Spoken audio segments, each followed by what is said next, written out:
I will start by setting some ground for the meditation that we do. So even if you know a lot of the things that I will say, I will just say it to have this background so that we can understand better what we will do next times. So the meditation that we practice, we call it Hridaya meditation, but it's actually the classical meditation because the way in which in classical yoga is defined meditation, it's a way of knowing yourself, of knowing who you are, but not at the outside level, at the personality level, but at that fundamental level of the true meaning of existence, what it means to be, to exist. So for this, I consider that the best definition of meditation is actually the definition for yoga that Patanjali gives. For sure, in the times that Patanjali composed his Yoga Sutras, there wasn't a difference between what now we call yoga and what we now call meditation.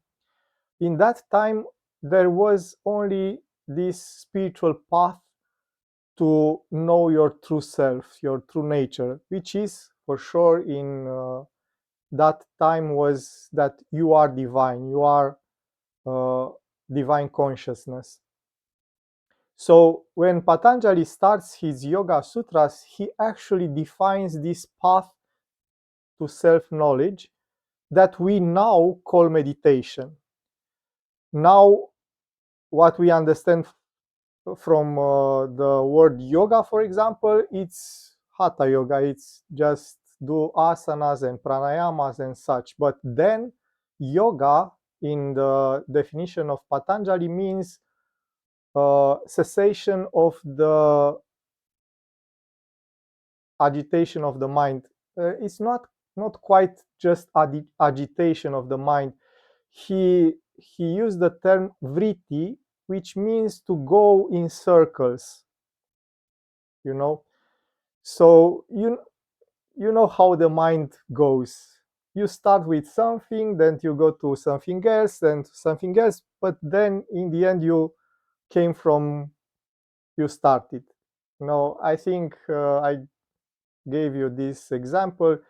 You come from work to home and you are hungry and you think, how I like to eat a bagel from some pastry shop or some place. But then from the bagel, you think, oh, but I was eating those bagels with my good friend.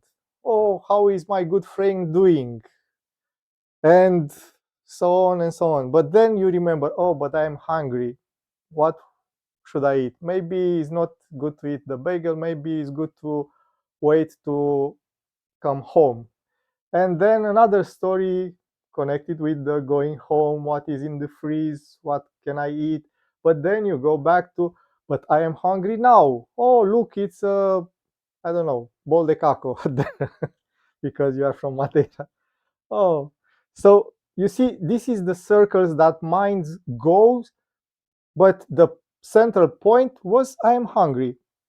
But the mind goes in this kind of circles. For sure, these vrittis, then Patanjali will define what that means. So it's not that easy that I describe it for you now.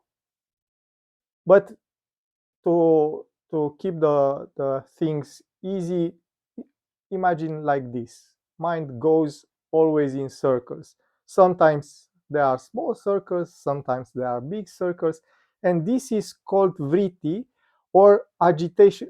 Agitation of the mind is not, again, is not the best way to describe it, but it's a starting point because we always have a story in our mind.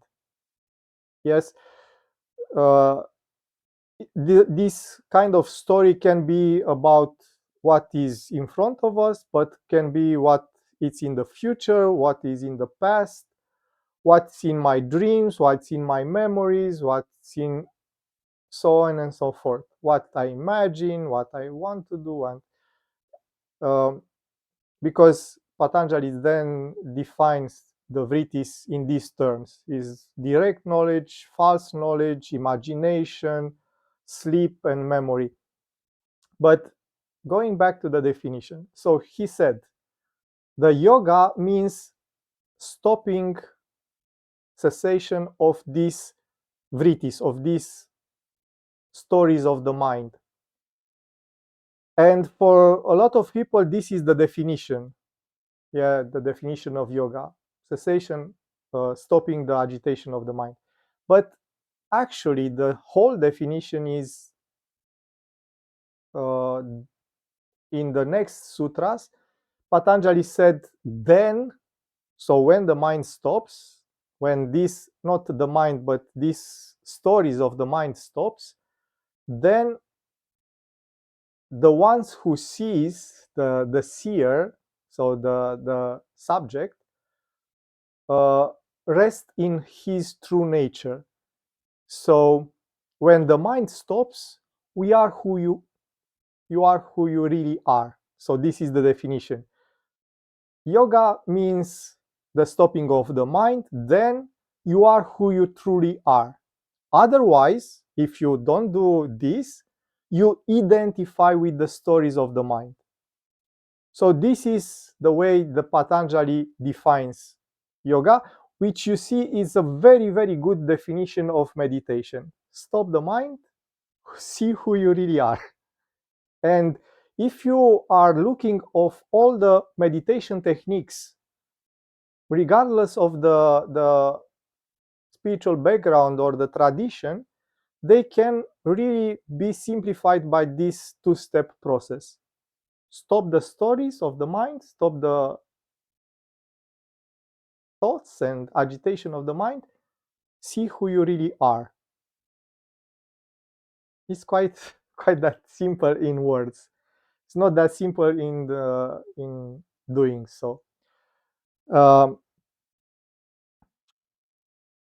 so this is the definition. Yeah, if you don't do this, you just identify with the story of the mind. Oh, I'm sad. Ah, I'm happy. Oh, I am old. Oh, I am young. Oh, I am woman. I am.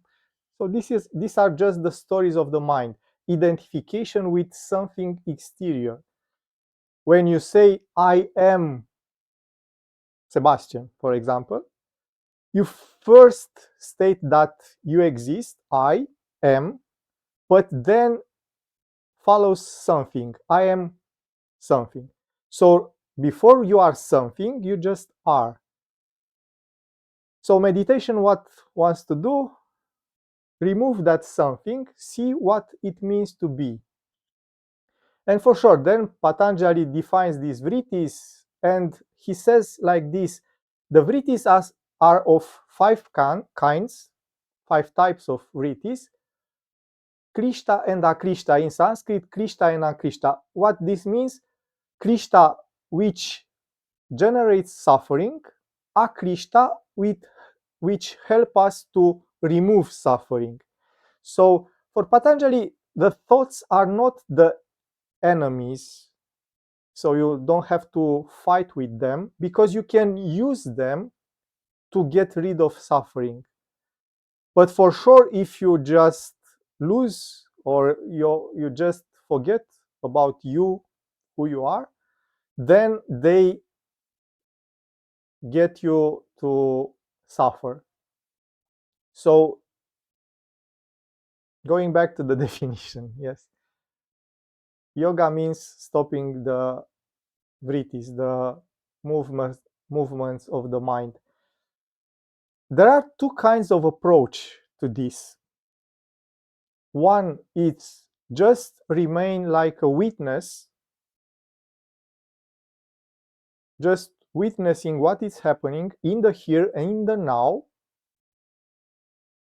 And this is meaning that you are trying to get outside of the stories of the mind, of this kind of movements of the mind, of these uh, movies, or I don't know, each one has his own way to have something in his mind. So one is this witnessing attitude, and one is called ekagrata, focusing on a single idea, on a single point. Because both of them stop the movement of the mind. One stops it by just being outside, and one stops it by focusing on a single point, on a single idea. And for sure, if you read Yoga Sutras, Patanjali favors this ekagrata, this focusing on a single point, on a single idea, on a single thing. But for sure, the meditation usually will make use of both of them. So we in Hridaya meditation, for sure, we have this witnessing attitude, this being aware of what is happening in your mind, in your body, in your psychic, but also focusing on a single idea. And in Hridaya, this single idea is the question, who am I? And not just the thought, who am I? Because for sure is not this the point of the question. The question is finding who you are. It's like when you lose something on your house. It's pointless just to ask yourself, where is the thing that I lose? I don't know. You lose a small ring, you know. If you just ask yourself where is the ring will not appear. You have to go in your house and look for it. So in Hridaya is the same. The question, who am I, is just to remind you to look, to search for who you are. It's not enough just to ask yourself, who am I, who am I, who am I, because nothing will happen until you actively look for what it means to be you. Of course, here the metaphor breaks because you will not find something. Yes, even if you ask who you are, the answer is not something. I am not something, because then who is looking? You see Patanjali when he says the seer rests in his true nature. He doesn't say the seer sees who is he. Yeah, because we have this paradox. The one who sees is not the one that is seen. Is this duality of the knower and the thing that is known. Um, I speak quite fast, so if you don't understand something, just ask without being afraid that, oh, you interrupt me. Just open your mic and ask the question, or write it, or raise your hand. Any way you like it, just stop me, because yes, I am speaking maybe too fast or quite fast. I will try to slow it down, but just ask. Yeah. Uh, why am I saying you these things? Because you see, in this two-step approach, quiet the mind, see who you are, usually the effort it's in this first stage of quieting the mind, yeah, of either having no thoughts or having just one thought, that is, who am I, in our case. So for this quieting the mind, we have quite a few techniques, and you will see today and the next meetings that I like to have the meditation following the same pattern each time, because this offer like a structure. The structure is not necessary if you are used to meditation. yes, you can go directly to that I am feeling if you are used to meditation or you meditate quite a lot. But usually we don't meditate quite a lot. So for this reason, the structure help us to recognize where we are in that moment. And this structure that you will see during the meditation is following again the way in which Patanjali defines yoga. But repeating myself, yoga of Patanjali is quite what we understand now of meditation. On that, on his time, there wasn't Hatha Yoga. Hatha Yoga appeared much later. Yeah, the first big and renowned treatise of Hatha Yoga, in which different asanas, different postures are described, appears quite, I think, 800 years later, at least, maybe more. And Hatha Yoga Pradipika, for example, which is quite renowned, was in the 14th century, so much, much later. Yoga Sutras are placed around 200 years AC, our time, so after Christ. I don't know how you used to describe this from year zero now. So I tell you to understand that classical yoga is quite much identified with meditation. So when Patanjali speaks about his 8 limbs, his 8 parts of the yoga, for sure in Yoga Sutra he describes a variety of modalities to achieve yoga, and maybe I will speak about them later, not today, later in another meeting, because uh, half an hour or so is not enough to, to speak about it.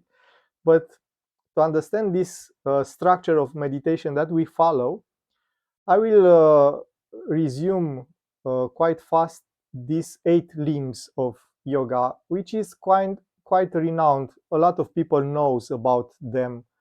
So those yama, niyama, asana, pranayama, pratyahara, dharana, dhyana, and samadhi. For sure, the first 2 steps, or two parts of the yoga, yama and niyama, which means the things that you must not do and the things that you must do. Yama means restrain yourself from doing this, and niyama means do this. uh, they are not quite practical. They are not referred to the actual practice. They are more like a background of your life that is conductive, that helps you meditate better. So, ahimsa, not non-violence.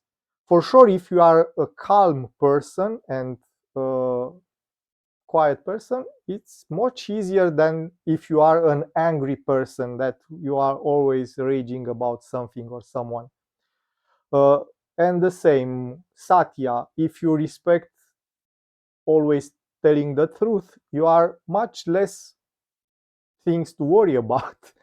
Asteya, if you are not having too much desires for things, you don't have to steal someone else's things. Asteya means non-stealing. So if you are not stealing, it means that you are having less desires. So again, it's conductive for meditation. So these rules are much, and for sure I will speak more about them to understand why they are put in yoga, because for sure respecting them will help you meditate better. But when you sit down to do the formal meditation, to do the technique, the practice, you don't need to worry about yama and niyama for the moment. The other 6, again, you will see what you can do it's just the first four of them, which means what you can do actually you can do asana. Asana in Patanjali's times means the posture for meditation, because he says stiram sukham asanam, the posture has to be firm and moving, still, but in the same time pleasant. You have to feel happy doing it. So in this intersection between firmness, staying still, and quite relaxed, you can remain for a long period of time without moving, because you will see not moving the body helps you to have a much calmer and stiller mind. You can do pranayama, controlling of the breathing, paying attention of how you breathe, try to breathe more calm, because there is this correlation between the calmness of the breathing and the calmness of the mind. Usually, being aware of breathing tends to calm the mind, and we will speak more about the Buddhist approach to meditation and anapanasati. This awareness of breathing, you will see, is quite interesting. The 16 steps of this anapanasati, which will go from the exterior part to the very profound part. You can do pratyahara. Pratyahara means keeping the senses in, so not let your eyes wandering throughout the room, keeping the eyes closed or fixed in a fixed position. Because if you just look in your room to different things, for sure you cannot meditate. Again, staying in the quiet place. If your TV is going and you try to concentrate and you hear what the people are speaking in your TV, it's very hard to concentrate. So finding a quiet place. This is the pratyahara, the interiorization, the bringing your senses inside. And you can do dharana. Dharana means concentration. Concentration in Patanjali's acception is tying the mind to the object of your attention. So the metaphor comes from the old times when you have a cow or a goat or a sheep, I don't know, an animal that you want to keep in one place, not to lose it. So you tie it to a post.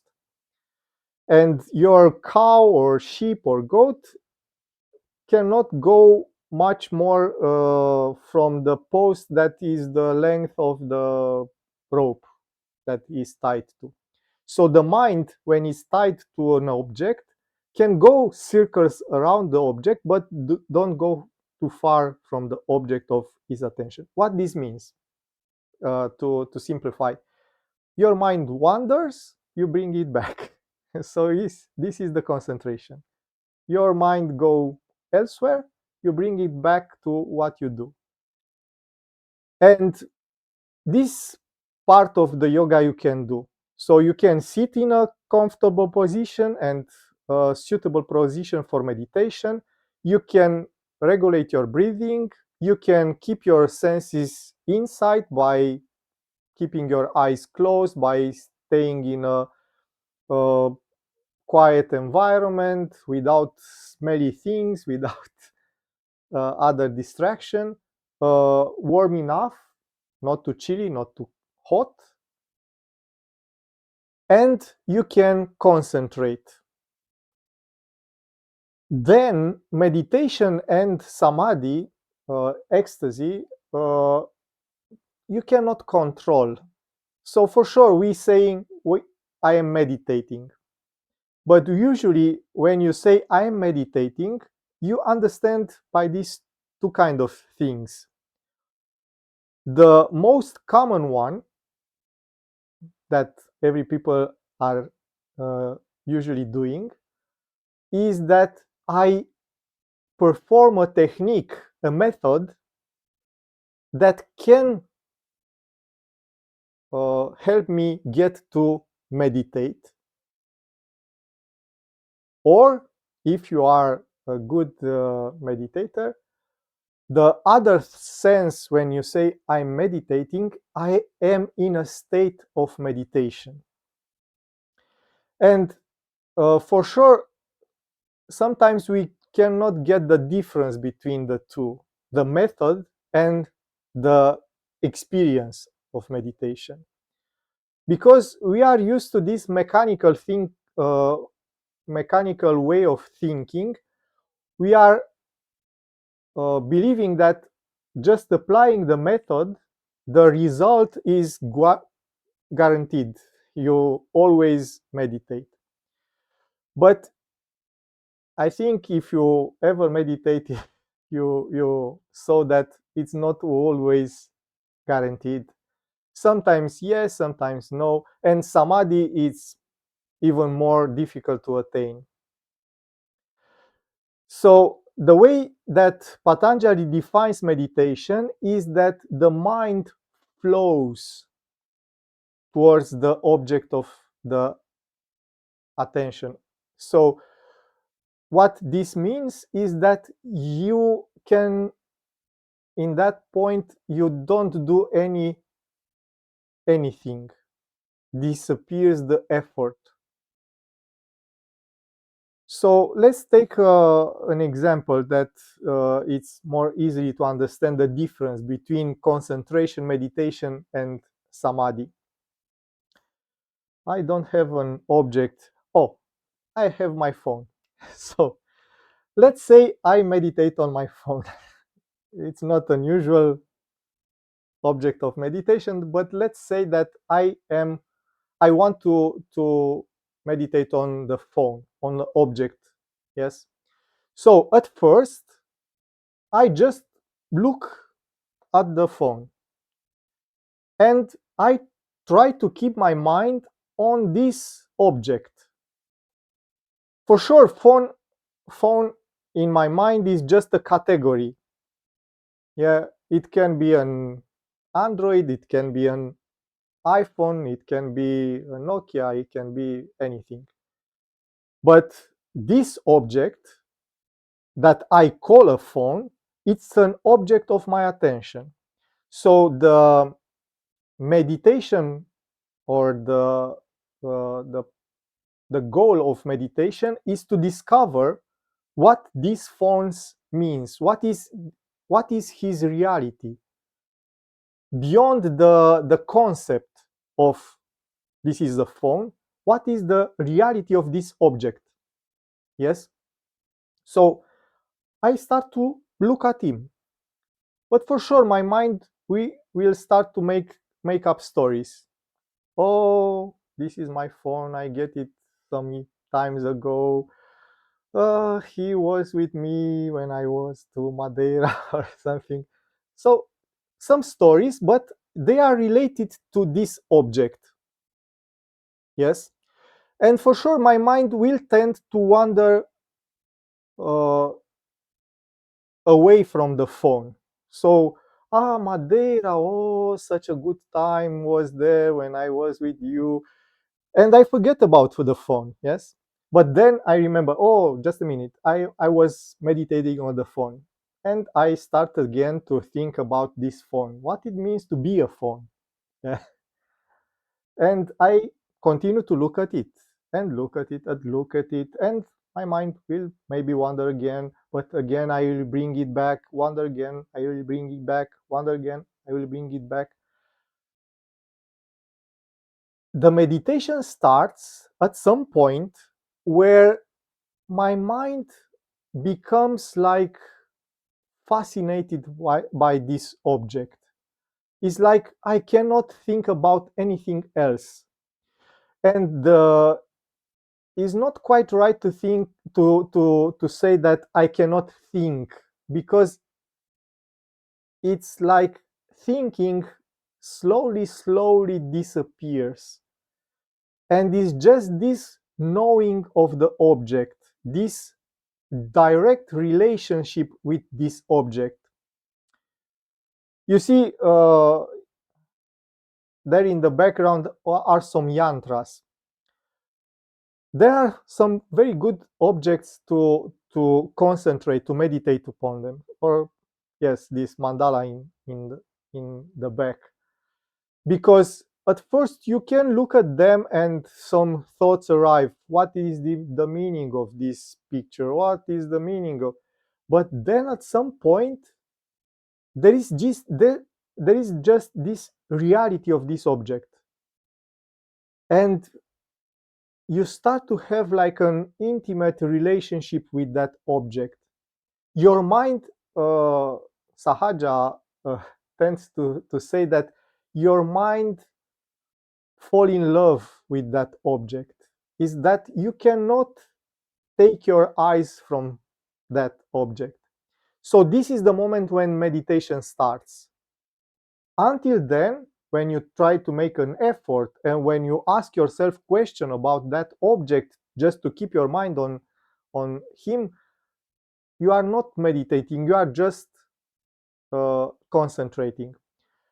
And then for sure the last part of the meditation samadhi is the moment when Patanjali says the knower disappears, so just the reality remains. In other terms, disappears this duality between someone that knows and something that is known. So for this reason, samadhi is seen like the experience of unity. Let's get back to Hridaya meditation. What these all steps means when we ask ourselves, who am I? For sure, the first step is asana. How do I sit for meditation? And for sure, an asana it's important, but Patanjali doesn't say you have to sit in Padmasana, in lotus pose, or put your leg behind your ears. He doesn't say anything about how you sit. For this reason, you can sit on a chair, you can sit any way you like it, but traditionally, the most important thing is to have the back straight. Straight doesn't mean like a line straight, yes, because the spine is a bit curved, a little bit to the back in the thoracic part and a little bit to the front in the abdominal part. But it's more, I think more correct is to say the spine is aligned, vertical to the ground, but aligned. This alignment means that you don't feel anything out of place in your spine. Usually this translates to a free flowing of energies through the spine, through Sushumna Nadi. For sure, at first, staying with the back straight in this alignment thing is not quite comfortable because we are not used to stay straight. We are used to with the chair, slumping in the chair, with the back curve and such. So we have at first to find our inner alignment, our inner balance. And when we feel that energies tend to be blocked in some part, then we will start to adjust the spine to let these energies flow more freely. So the pose, the asana, means to find that fine balance that allows us to stay comfortable and firm in the same time, but allows us to let the energies move free to our bodies. Again, maybe we will speak more about this because you will see, I will guide the meditation that we will do in the end, and there are some points that I will tell you to pay attention in the posture, in the position when you sit. They are not absolutely necessary. For sure, you can meditate staying laying on the ground. You can meditate staying on your head. You can meditate actually in any position. But, and there is there is always a but.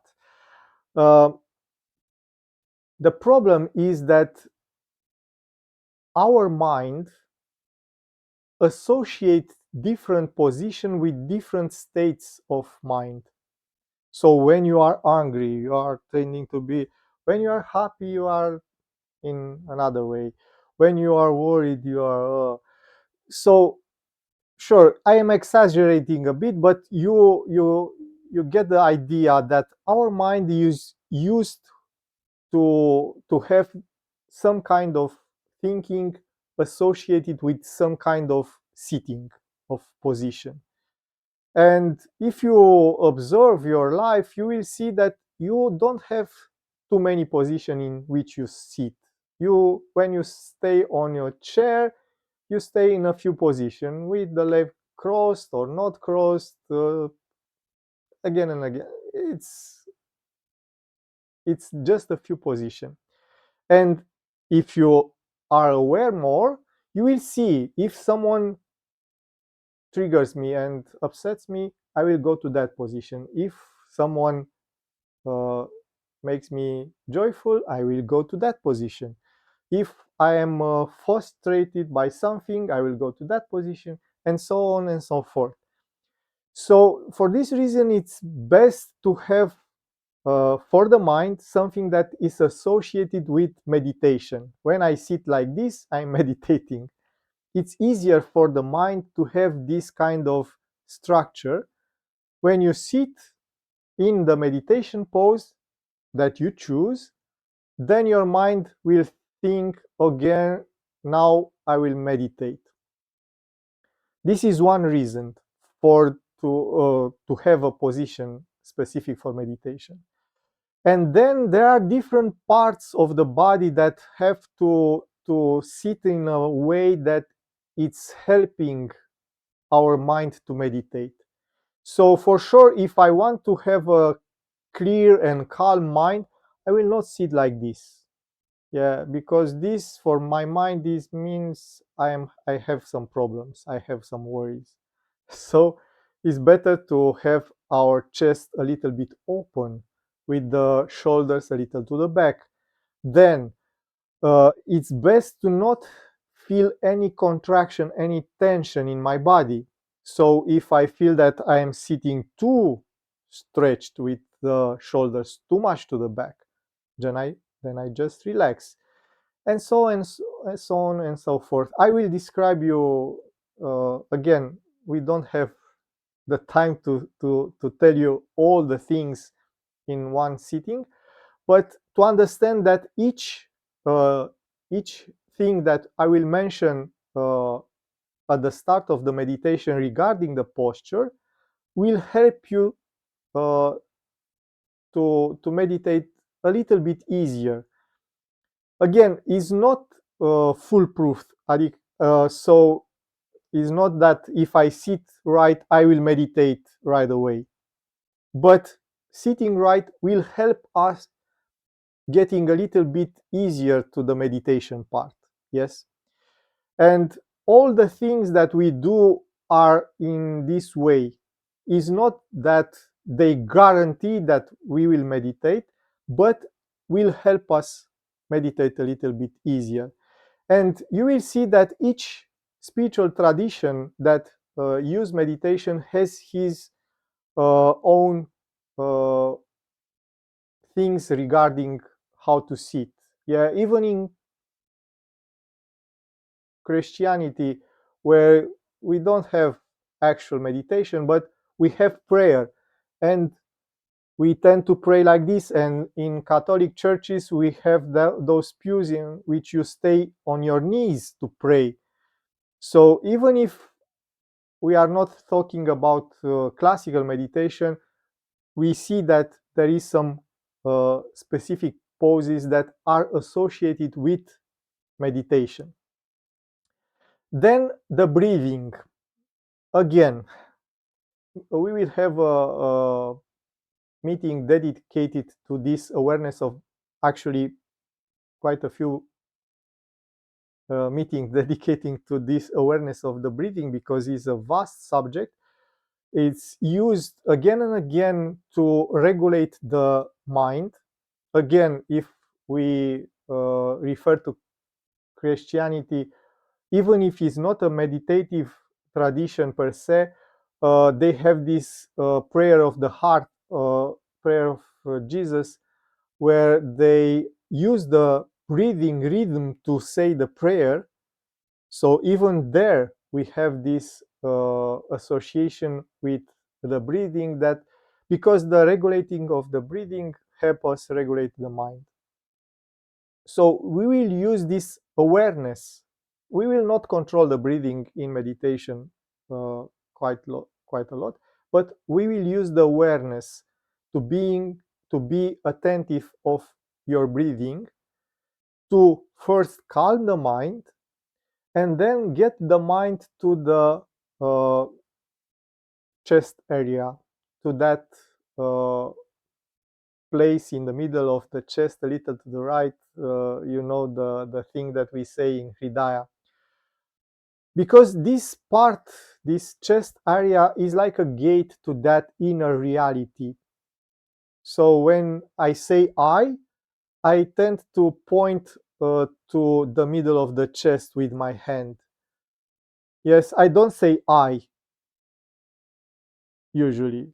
Yeah, because even if I think my awareness emanates from the head, because I have the eyes, I have the ears, I have the nostrils in the head, and is like the observer, the witness is in the back of my eyes. When I refer to me, I point to the middle of the chest, because it's like is the middle of my being, the center of my existence. But again, this existence is not a bodily existence, is not correlated with the body, it's another dimension of my existence. And these points are just gates, portals to that dimension, different dimension of existence. And the heart, this heart, spiritual heart, because it's not the physical heart, the spiritual heart is the most accessible one. In another tradition is used the Agnya chakra in the middle of the forehead. In other tradition is the Sahasrara in the crown of the head. But in our tradition, we use this because it's more accessible. And we use the awareness of the breathing to get the mind from the outside to this inner part. How we do this? Just observing the sensation that breathing makes, the gentle touch of the air on the nostrils when we inhale, when we exhale, and then the expansion and contraction of the chest. These sensations are quite subtle, they are not very obvious, but this subtleness helps the mind be more focused and more quiet, more still. And then we have another way to use the breathing, by paying attention, by being aware of the space in between inhalation and exhalation. For sure, again, it's a very, very, very, very, very, very subtle space. It's not that obvious. We have to be quite attentive, quite aware to discover this in between space. But again, this is the reason that we use it, because paying attention to that very, very, very, very small gap in between inhalation and exhalation help us to discern, to discover that also in between our thinking there are gaps. It's not like we are thinking continuously. but we think in quantum, in small bits. Yes. And the moment when our breathing is suspended, it is like I inhale and I just remain suspended for a second or two before I go to exhalation. In that second, my mind becomes very still. So even if I have some stories in my mind because someone upsets me in this morning, or because I am excited about, I don't know, going to a party or something, when I am in this suspension, my mind goes blank, stops. And it's important to discover these gaps in between thoughts because there we become more aware of this background of stillness, of quietness, of silence. You see, our thoughts appear on this silent background. The words that you hear now appear in a silent background. When I stop talking, it's almost silence. I don't know. I hear the fan on my computer, but it's quite silence, yes?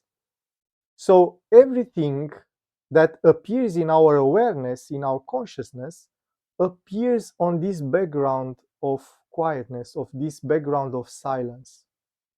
And these pauses in between breathings, in between thoughts, help us to be more aware of this silent background. Why is this important? Because for sure in our day-to-day life, there is noise, there is a lot of thinking, but we can keep this memory of this silent background on which everything appears. A very good metaphor to understand this is the movie theater metaphor. When you go to see a movie, nowadays we are mostly stay at home and look at the television, but in the old day, when you want to see a movie, you go to a movie theater and you sit on a chair and look towards a blank screen. Yes, it's a white screen, and you look at that white screen. And from the start of the movie to the end of the movie, you look at a white screen. But because on that white screen it's projected an image, the actual movie, you have this impression, this illusion that you look at a movie.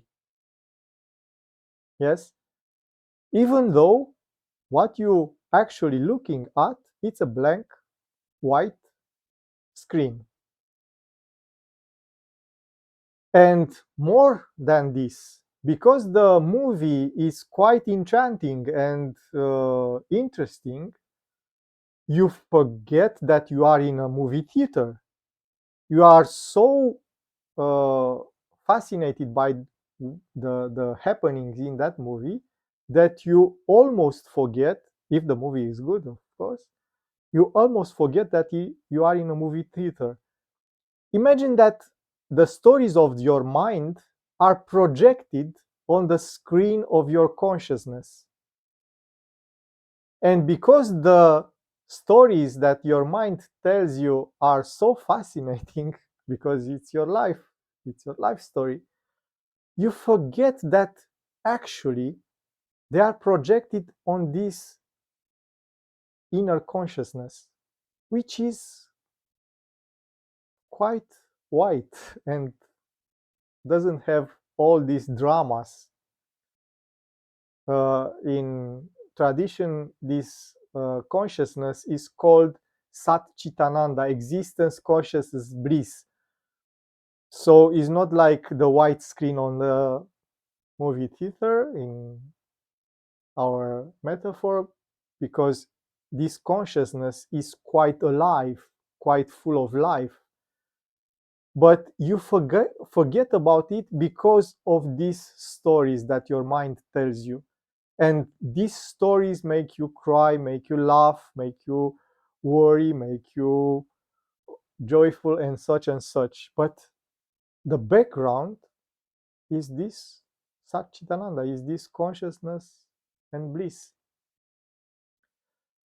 So going back to the breathing, this observing of these pauses in between inhalation and exhalation help us to be more aware of this uh, background of silent consciousness.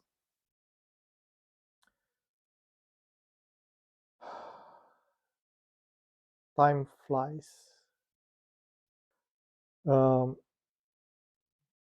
Usually, I will not speak that much. I'll be more shorter, but because I wanted you to have this structure to understand the way that meditation flows. Uh, Today I spoke a little bit more. So we are at the breathing part, and this breathing and awareness of this inner space of silence and consciousness that is in our hearts, this inner space is called Hrit Akasha, the space of the heart, help us to be more attentive of the inner part. And this is pratyahara, because we are so attentive of what is happening in this inner space, of this quietness in between breathings, in between thoughts. Our mind is totally focused on what is happening inside. And in this way, we attain pratyahara, this interiorization. For sure, we start by keeping our eyes closed, by having a quiet place and such. But when we are paying more attention of what is happening inside than what is happening outside, then we are doing pratyahara. And then the next step of our meditation, which is the concentration part, starts when we start to ask ourselves, who am I? At first, this who am I is actually a question that my mind says inside. We don't say it with loud voice, we just say it inside. Who am I? But the answer to this question is not a thought. The question is a thought, but the answer, we have to refrain ourselves from definitions. So we have to abstain from saying I am this or I am that to answer to the question that my mind poses. The answer is this feeling that I am. So you will see we say that we ask the question, we are the answer. It's a beautiful way to say it. This is because we cannot define totally what it means to be alive, to exist. For sure, we can define partial parts of this existence, because you can say I am this body, yes, but then you look at this body and you have this strange feeling, wait a minute, but when I look at the hands, I'm not feeling that I'm these hands. Or when I look at my legs, I don't have the feeling that I am legs. So for sure the body is an instrument. I have control of the body, but I have this intuition, this feeling that I am something else than this body. And for sure, when we speak about it, we say my body. But who is the one that says this, my body? Yeah, this is the question. Who is the one that has this body? And then the thoughts. For sure, the thoughts appear, but who is the one thinking? Who is the one having these thoughts? Me. Who am I? Yes. So in this way, we get back to this fundamental question, who am I? By using everything that appears in our awareness, sensations in the body. Oh, my knee hurts. Who is one feeling this pain in the knees? Me. Who am I? Yes. I have some emotions. Uh, yeah, I become anxious. Oh, how long is this meditation? Or I don't feel anything. Who is the one having these kind of feelings, these emotions? Me. Uh, okay, who is this me? And in this way, we get back to this awareness. Uh, Actually, we use like a paradox. The one who sees is not the one that is seen. Yes. So if I can observe something, that means that I'm the observer, something else. So I then try to see who is the one seeing. Yes. So I just try to look on the back. Who is the one who sees? But it's a paradox. Why? I cannot see the one who sees because I am the one who sees. I cannot see me. I can see reflections. I can see me reflected in this body. I can see me reflected in that thoughts, in that emotions. But I am not those. I just identify with those for some period of time. But because, of course, if I feel some pain or some pleasure, for the moment I identify with those sensations that came from my body. If I have some stories in my mind about something pleasant or unpleasant, I identify with those stories. But to find out who I really are, I have to get back from this identification. Or this question, who am I, actually wants to separate me from the things that I identify with. But again, the answer to the question is this sensation that I am. And for sure, at first, is this battle with the mind. I want to quiet the mind. The mind has some stories to tell. I don't want the stories. I want who am I.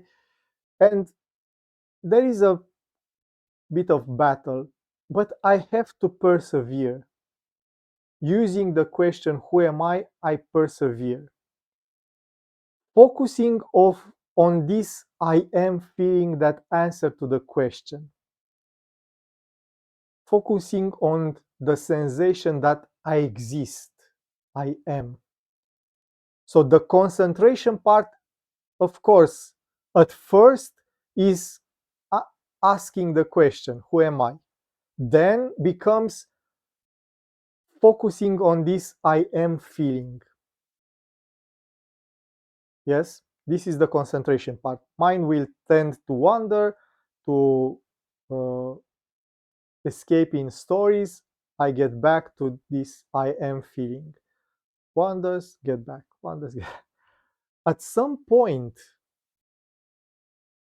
and this is the meditation part, at some point, to be becomes so intense, so interesting that I don't need to ask anymore.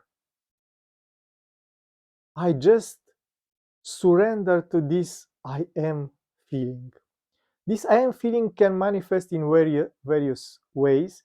In Hridaya, we tend to call it the tremor of the heart. Is this panda? Is like this intensity of existence is like a very intimate vibration. But I insist again of this sensation that I exist become like the most important thing for our mind. And this is the moment in which we actually meditate.